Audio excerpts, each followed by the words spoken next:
بسم الله والحمد لله والصلاة والسلام على رسول الله المبعوث رحمة للعالمين.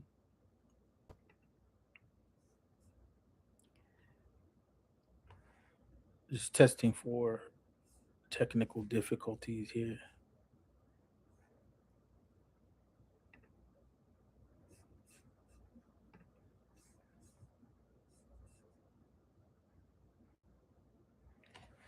So, pardon for the delay. We got behind schedule due to a number of issues that I was confronting. And so, inshallah, let's resume. We're still dealing with the 77 branches of Iman by Imam al Bayhaqi. And last we met, we were dealing with the issue of the love of the Prophet Muhammad sallallahu alaihi wasallam and how it is that part of Iman is the obligation to have regard for the Prophet Muhammad sallallahu alaihi wasallam. One of the issues that comes up here is that love and respect and regard are one thing that are a pair of realities, to be more descriptive. Love and regard are a pair of realities that are coupled to the idea of al-ittisam.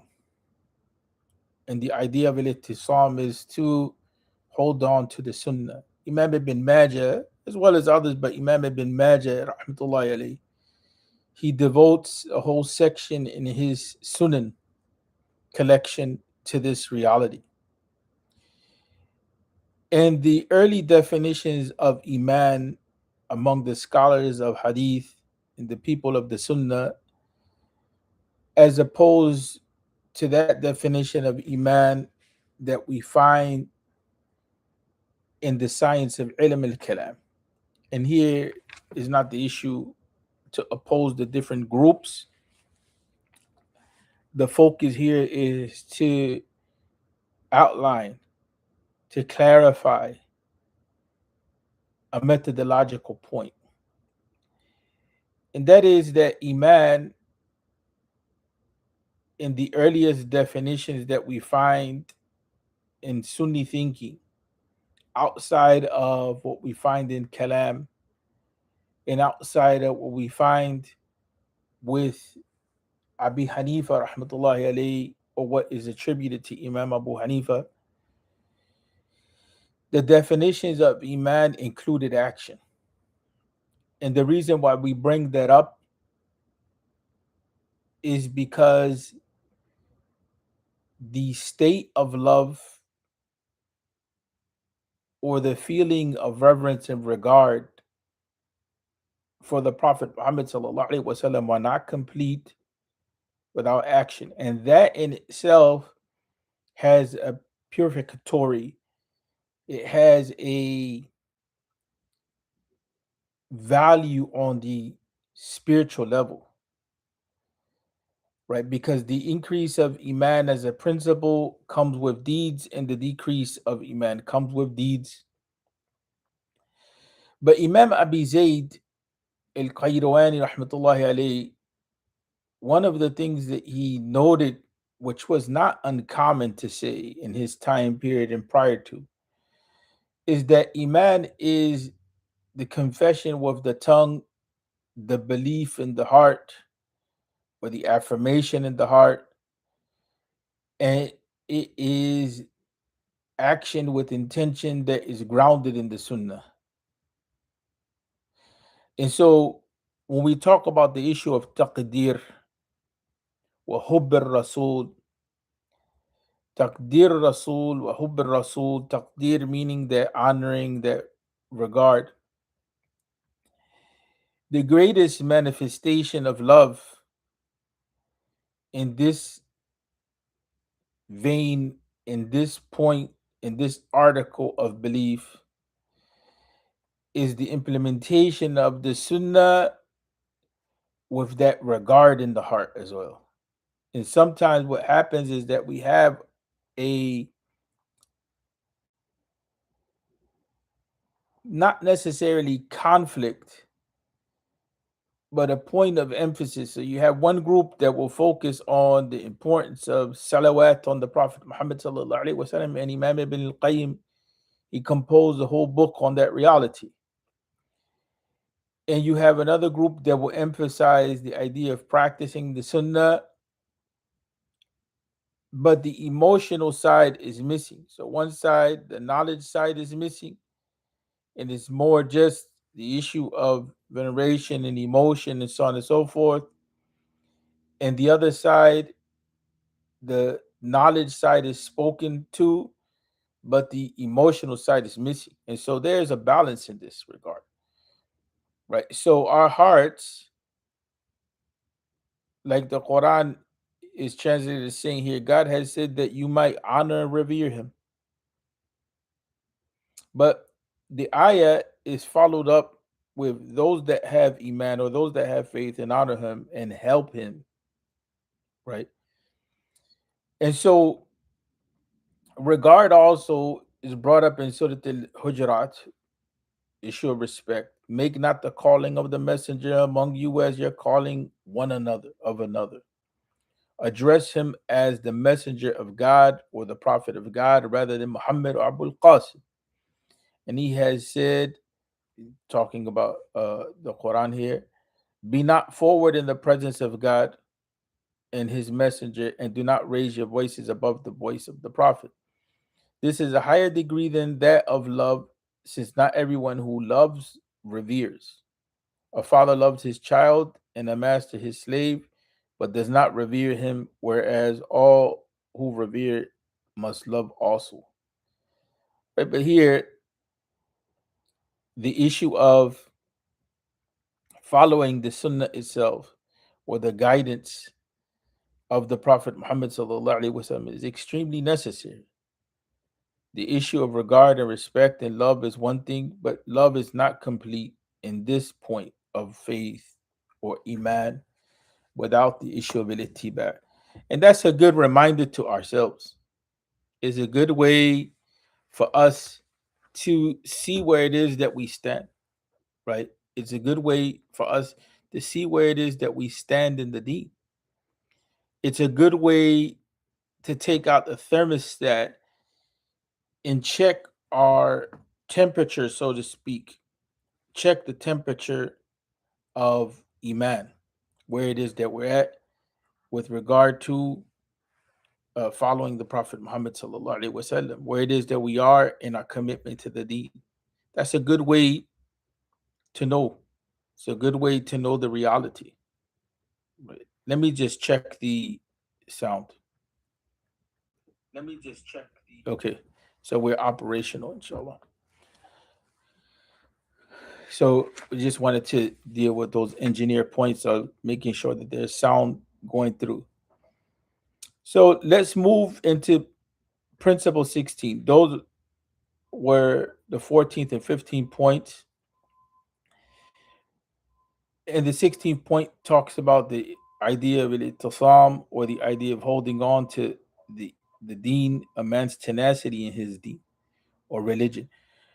Also, I wanted to mention in it before it bypasses me, Qadi Iyad, Imam Qadi Iyad, the Muhaddith, Qadi Iyad al-Maliki, he wrote a book called the Shifa. And the Shifa is considered to be one of the masterpiece texts of Andalusian tradition. In that text, in that text is really an outline of these points that we just mentioned with regard to belief in the prophets, more specifically belief in the Prophet Muhammad sallallahu alaihi wasallam, and how it is that we should deal with him.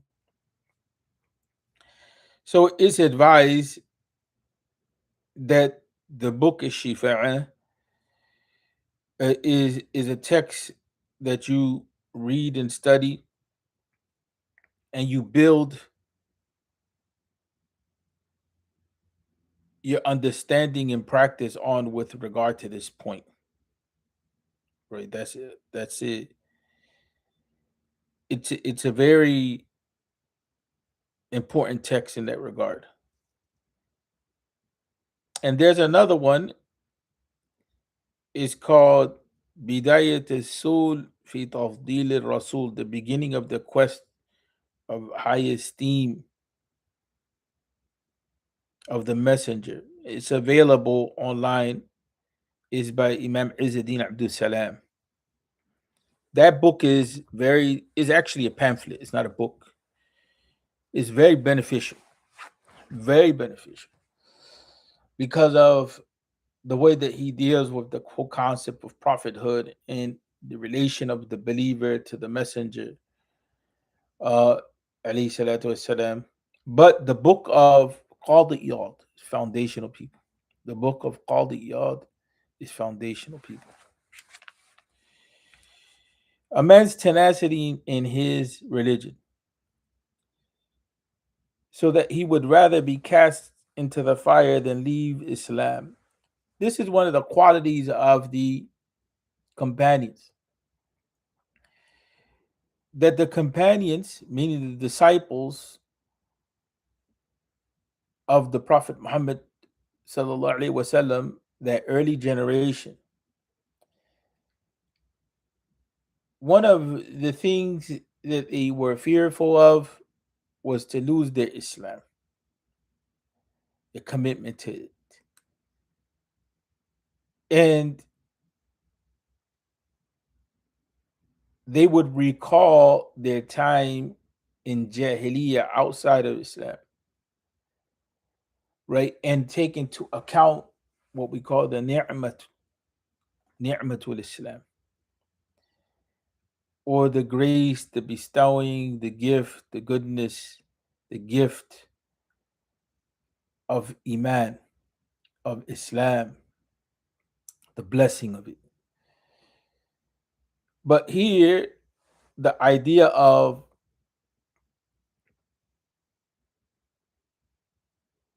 holding on to Iman, even if it means the destruction of the self, is something that has to be reflected on, especially in moments of weakness and in moments more specifically of following desire, or in moments in which we find ourselves with deficiencies that begin to mimic or reflect the characteristics of unbelief without putting us into unbelief. Sin has that impact that we begin to taste disbelief without necessarily being disbelievers. And that's why people get confused when it comes to the issue of sin, and they begin to feel as though they left Islam, right? And that's reported. We find that sometimes even among the youth and those that don't understand certain points of Islamic creed with regard to sin, they believe that because they sin, they are no longer Muslim.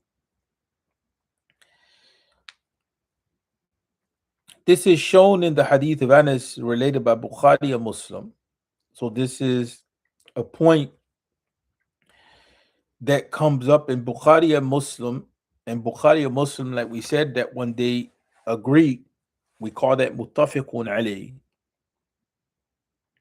Then that hadith represents one of the strongest that we have outside of what some will call the mutawatir tradition. We can't go into all of those details again. But other than to say that Bukhari and Muslim, when they come together, represent the highest tradition, that's the time that we are going to devote to that. There are three things which, when they are present in anyone, will cause him to taste the sweetness of Iman, and that he should loathe to return to unbelief after God has rescued him from it, just as he would loathe to be cast into a blazing fire. Muslim, Imam Muslim, also relates the following hadith from Anas. A man once begged from the Prophet ﷺ, and he gave him enough sheep to fill a valley. He returned to his people and said, enter Islam, for by Allah, by God, Muhammad gives no fear of poverty. People would go to the Prophet ﷺ wanting only worldly goods and would find before the day was out that their religion had become dearer and more precious to them than the whole world. Here, a point is raised. One of the categories of zakah is mu'allafat al-qulub. And the idea of ta'lif is to align the hearts, to soften and align the hearts here in this case. In a more simple language, to encourage people to come into Islam. Encourage people to come into Islam. To move their hearts by addressing a need that they have and remove the obstacle of desire. So, what is indicated to is that people may have come in with one intention, and that intention can be good, but it's not complete and solid. That is to gain benefit on the material level. But then, what we're taught in the hadith itself, what is indicating to is this concept that after after receiving the material benefit, the people received the spiritual benefit. They received the spiritual benefit. And in receiving the spiritual benefit, they found the spiritual benefit to outweigh the material benefit. But one thing that is important to understand is that the Prophet Muhammad was not buying people. The Prophet has taught us that Islam addresses material and spiritual conditions. Secondly, when we look at the history of da'wah, when we look at the history of the prophetic involvement with the people, especially when we look at the phase that we call the Medinan phase, we see that the Prophet Muhammad wasallam considered the needs of the people. He considered the needs of the people. And so the Prophet wasallam, he, from the early phase to the time, the early phase of Medina to the time where of its maturation, he instituted a system of social welfare and well-being. He took care of the needs of the people. Because sometimes with people being tested in the material realm, it will affect negatively their spiritual well-being unless they're built for that. Unless they're built for that. There's some people that are built that regardless of what happens in this realm that we call the dunya, this fleeting existence, they have tenacity and they stand firm. And that's the teaching here, right? That's the teaching here. So, although they came into Islam preserving themselves in a material way, the material reality fades away. Right? Nothing material lasts. They held on to that which is dearer and more precious than the whole of the world. People would go to the Prophet ﷺ wanting only worldly goods and would find before the day was out that their religion had become dearer and more precious to them than the whole world. The 17th point, the quest for knowledge, namely knowledge of the exalted Creator and that which has come from Him, and knowledge that prophets have been sent out, has been sent or commissioned. and knowledge of their distinguishing attributes, and the laws of God Most High, and of the sources in which His laws are to be sought, such as the Book and Sunnah. Analogy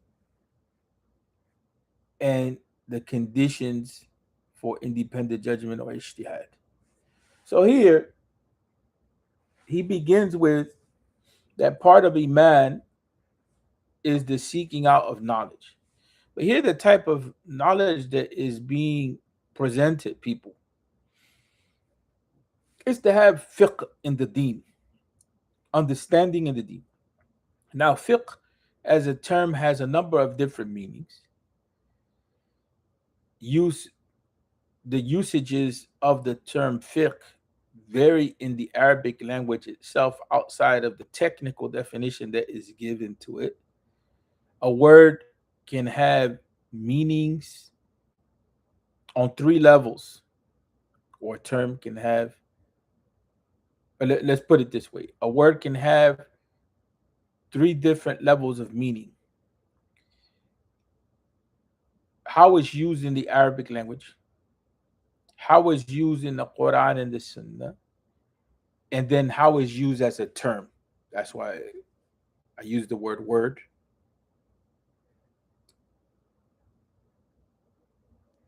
The word can have three dimensions of meaning, or three types of meaning. How it's used in the Arabic language, and here we're talking about words within the Arabic language, although this can be applied to other languages, but we're talking about the Arabic language. So the word as a concept, we look at it through three filters. How is it that it was used by the people that speak the language? How is it that the Quran and the Sunnah changes the meaning of the Arabic language? Noting then that Islam itself is not a Arabic phenomena, is not an Arab centered phenomena, so to speak. We use the language, but the Quran and the Sunnah transformed and reshaped the language of the Arabic speaking peoples. And so we see like a word like salah in the language of the Arabs, it means supplication. But in Quran and Sunnah does not mean supplication. It means a specific act of ibadah that begins with the takbir, Allahu Akbar, it ends with the salam, and it requires certain movements, and it requires a recitation of the Quran, and it requires the pronouncements or the mentions of certain points of remembrance, dhikr, and so on and so forth. We're trying to get to a general definition of salah. So that meaning of salah is not the meaning that was understood by the Arabs. The same thing with the word sharia. The word sharia for the Arabs, the Arabic speakers, meant the pathway to the water, so to speak. But in the idea of Quran and Sunnah, sharia, it has to do with the teaching of the deen, and it's more than Islamic jurisprudence. Right? Unfortunately, the term sharia has become semi-distorted, and this is not the time and the place for it. So when we look at the idea of fiqh, going back to that point, fiqh has multiple meanings in the Arabic language itself, and then it has the usage that we find as technical among the people of knowledge within the Muslim community, specifically the people of fiqh, or the people that study fiqh. They give the word fiqh a specific meaning, and they're talking about a certain body of knowledge which deals with applying Islamic values to actions and determining the rulings for those actions and how it is that they fare on the scale of permissibility or prohibition, right? How is it that they are allowed or not allowed? Halal, haram stuff. So mostly when people hear knowledge of fiqh, that's what they think: halal, haram knowledge, the knowledge of what is halal, the knowledge of what is haram. But fiqh in the Arabic language has a much more wider meaning, and in the Quran and the Sunnah more specifically. It means to understand the intent of the speaker. It means understanding in general without qualification. And it also means the understanding of things that are profound. And so here, when we talk about the knowledge, the quest for knowledge, namely knowledge of the exalted creator and that which has come from him, and knowledge that that prophets have been sent, and knowledge of their distinguishing attributes and the laws of God most high, and the sources in which his laws are to be sought, such as the book, the sunnah, analogy, qiyas, and the conditions for ijtihad or independent judgment. That is a definition of knowledge which provides us fiqh in the sense that there's depth to it. Why? Because we're not just talking about knowledge of Aqidah, but we're also talking about the sources of the knowledge. We're not just talking about knowledge of Aqidah and knowledge of the halal and haram, but we're also talking about what constitutes a legitimate source of knowledge and how do we attain that knowledge. What are the conditions for attaining that knowledge and how do we apply that knowledge? That's why we say that here he's bringing fiqh, he's bringing depth into his definition of knowledge, because he's not only talking about content, he's talking about the processes of knowledge. He's talking about how do we actually pursue knowledge? How do we become people of knowledge? What constitutes the sources of knowledge? What's authoritative knowledge when it comes to these matters? What's the role of the intellect? What's the role of revelation? Quran and Hadith are full of statements about the merit of knowledge and the learned. God Most High says only those that have fear of Allah. And God Himself bears witness that there is no God save Him, and the angels and the learned bear witness likewise. So here in the Quran, knowledge is tied into taqwa. It's tied into the implementation of the deen and securing one's standing with Allah wa ta'ala. Right? That's important. That's the spiritual dimension of knowledge. Right?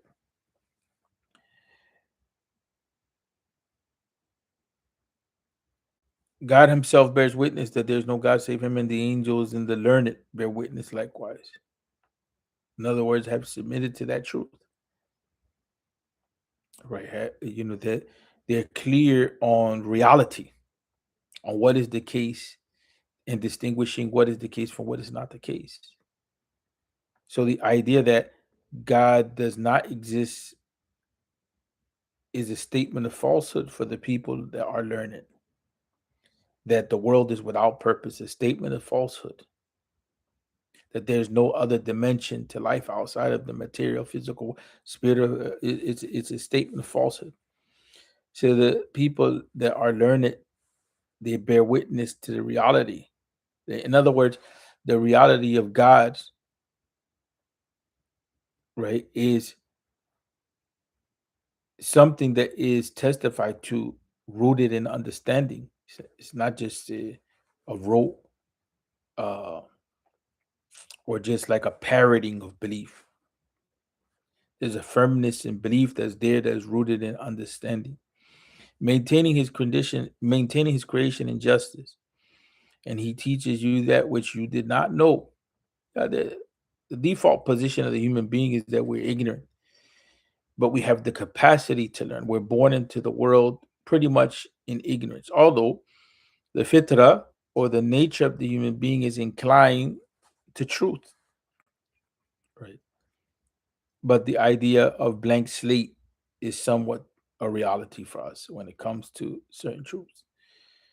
And intellect alone is not sufficient. That's why revelation comes to clarify for us and guide intellect. Intellect can get us extremely far. So can intuition and other forms of knowing that are legit. But the overarching source of knowledge and guidance is revelation. But we're created by God. God gives us revelation, but also God is the one who is the origin of the creation. So we're created to understand.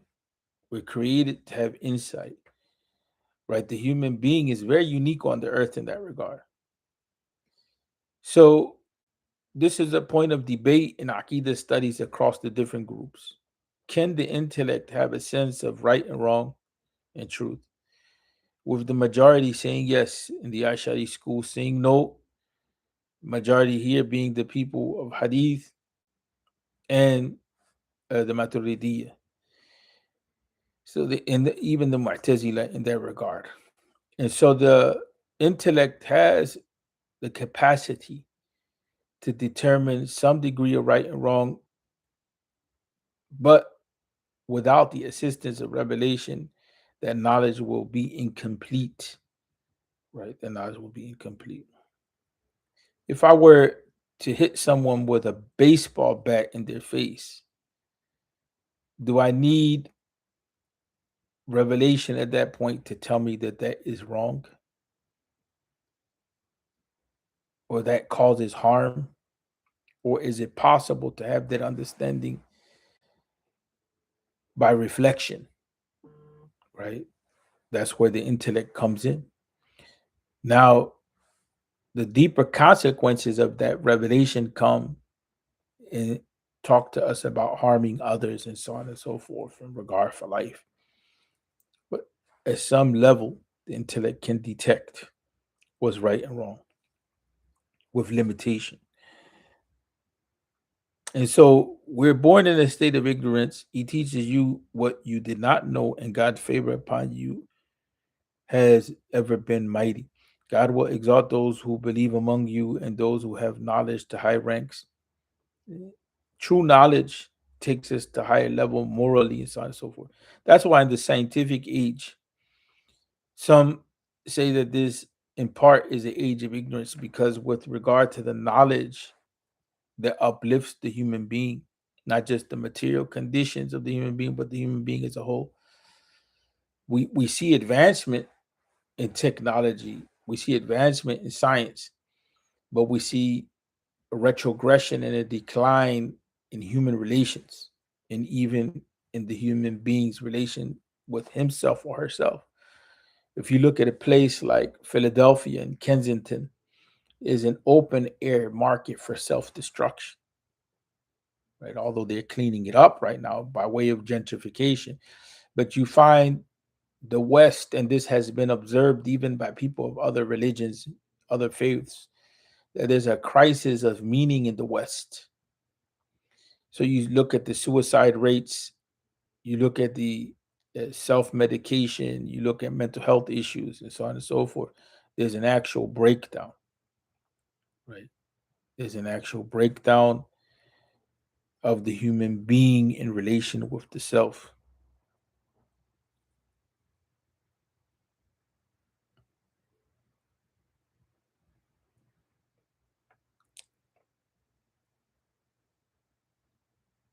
And so the knowledge that is talked about here is the knowledge which benefits the human being in all stages of development and as a whole, spiritually, mentally, emotionally, intellectually, socially, economically, politically, right? But more specifically is the knowledge of Allah. The knowledge of Allah is that which raises the ranks of the human being. And the knowledge of Allah here for the human being is not just knowing Allah by his attributes, but is also loving Allah and making the decision to honor Allah tabaraka wa ta'ala and to keep with the command of Allah. And the angels don't have that ability to use their will in that way. Are those who know equal to those who do not? Only those with insight can keep it in mind. So there's a difference between the people of knowledge and the people of ignorance. Bukhari and Muslim relate the following hadith. Remember what we said about Bukhari and Muslim. A lot of what has been transmitted here is of high grade in terms of prophetic teaching, in terms of strength of it. Bukhari and Muslim relate the following hadith on the authority of Ibn Amr, radiallahu anhu. God does not remove knowledge by snatching it away from mankind, but does so rather by bringing to an end the lives of those who possess it, until there shall come a time when not a single learned man remains, and people appoint ignorant leaders for themselves. May Allah forgive us. Who, when asked, give opinions while having no knowledge, being themselves astray, they cause others to stray also. Muslim relates on the authority of Abu Hurairah that the Prophet ﷺ said, Sahih Muslim by itself is strong as well. Bukhari by itself is strong as well. Whoever rescues a believer from a worldly calamity shall have God rescue him from one of the calamities of the day of arising. Whoever is kind to a bankrupt, to him God shall be kind in this world and in the next. Whoever conceals the fault of a Muslim, for him God shall conceal his faults in this world and in the next. God helps his slave as long as his slave helps his own brother. Whoever treads a path in order to seek knowledge, for him God shall make easy a path to the garden. Never does a group of people gather in one of the houses of God in order to recite his book and study it among themselves without God's tranquility descending upon them, the angels standing around them, and mercy covering them, and God making mention of them in his presence. When a man is slowed down by his action, his lineage will not hasten him forward. And so let's go back to the point of Muslim. Imam Muslim, he has his own collection of hadith. In general, for the most part, we say that Sahih Muslim means that body of a hadith which is relied upon, which doesn't have to be doubted. Sometimes Muslim will utilize a text which some people may question, but it is utilized in the context of other texts which support each other. Right? That's why we say for the most part. But in general, for the average Muslim, that's a technical important knowledge. The average Muslim should consider that Sahih Muslim is sound. The average Muslim is not concerned with the details of hadith sciences. So the average Muslim shouldn't jump into a discussion on the technicalities of Muslim or bring doubt to Sahih Muslim. The same thing with Sahih al-Bukhari. No doubt should be brought to Sahih al-Bukhari by people that are non uh, scholars or deep students in the knowledge of hadith sciences and the Sunnah, right? And there are points that the student of knowledge has to be careful of how it is that you talk about these texts, because you may be talking about a point that is very specific and specialized, which is not understood in the general public, and you begin to bring doubt into these texts. And we know يعني تلقى الأمة هذان الكتابان بالقبول, right? Like is mentioned in Nukhbat al-Fikr, that Bukhari and Muslim have been accepted as sound collections of hadith or bodies of knowledge that communicate prophetic teaching practice by the ummah itself. So as Sunnis, more specifically Bukhari and Muslim, for us, for the general masses, there's no discussion about their soundness. On technical points, those discussions are taken into the classroom so that people can understand how it is the scholars deal with some of the texts that are in Bukhari and Muslim, which can be misunderstood by some people with regard to their standing or strength. Now, Bukhari and Muslim relate that the following hadith on the authority of Ibn Amr: God does not remove knowledge. We covered that by snatching it away from mankind, but does so rather by bringing to an end the lives of those who possess it. Now, interestingly enough, and we close with this, we went a little ahead of the time. We were promising these installations to be 30 minutes. So we're coming to a close soon. But here, the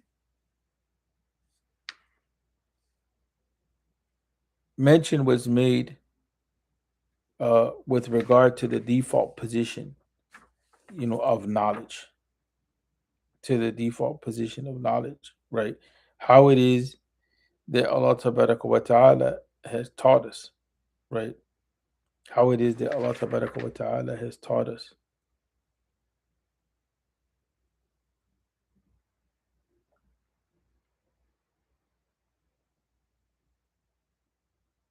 Just bear in mind, bear with me for a moment. I'm looking for the text that I wanted to relate to.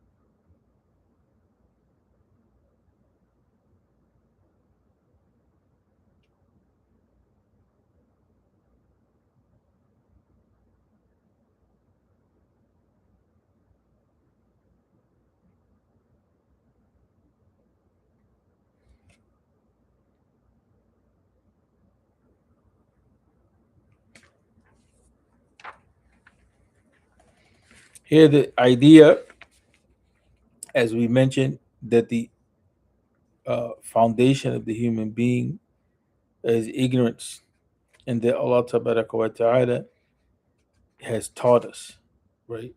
Allah Tabaraka wa Ta'ala has taught us. He teaches you what you did not know. That is the ayat that I was looking for within the context of the fourth chapter of the Quran, 113, ayat 113. And so here, if you notice, he taught you that which you did not know, right? And so the process of learning, even the first five ayat to be revealed of the Quran, indicate to a process of learning. The reason why we mentioned that is because also the disappearance of knowledge come from the lack of engagement with knowledge, meaning that when people of knowledge pass away and there's no follow-up, there's no succession plan, meaning there's no students, then this has happened historically to some madhab. There were more than four madhabs, but there are instances in which some of the madhab, the whether you look at someone like Imam al-Awza'i and others like that, were great scholars, and Imam al-Layth and so on and so forth. These scholars, although they may have been considered to be at times higher than some of the four imams that we know in knowledge, they had no students, they had no follow-up, and so with their declined their knowledge. The presence of their knowledge and its continuity and its communication to the people came to an end with their death. And so, with the leaving of the ulama by way of death, by the command of Allah Ta'ala, in this context, it appears to indicate to the people themselves leaving the path of knowledge. How so?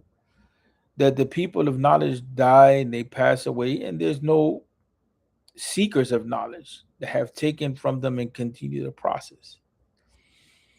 And so the time period begins to mimic the period prior to the revelation of the Quran, which is the period of Jahiliyyah. Why? Because there's a lack of concern with the knowledge of deen. And in a materialistic age and society, this has become the case, where the knowledge of deen, to pursue it in many ways, means material harm for a good number of people. Issue of jobs, the issue of taking yourself out of the economy, the lack of real endowments to support the people of knowledge, the struggle in institutions to maintain themselves, at times the necessity to pay tuition, all of these become obstacles to the path of knowledge, right? And when a community is not rooted in talib ilm in the real sense, in the sense of fiqh with depth, like we mentioned, that's looking to understand and how to apply it to the society and to the self, then that community has sealed its fate for itself, right? So we're warned of the problem of lack of continuity. We're warned of the problem of lack of literacy or high illiteracy rates, where that is going to go, right? And so, just like we have to learn, we have to be taught. In order to maintain the knowledge, we have to continue the process of learning and teaching, right? That's extremely, important. And here, the standing of a people is based upon the merit of their character and actions. The lineage is not going to, no matter how much you delineate, is not going to move you forward. Right? We leave off with the 18th point in Iman, which deals with teaching. We ask Allah Ta'ala to see Ramadan and to benefit fully from Ramadan and to have our Ramadan accepted. Astaghfirullah wa atubu ilayh. Assalamu alaikum wa rahmatullahi wa barakatuh. في أمان الله.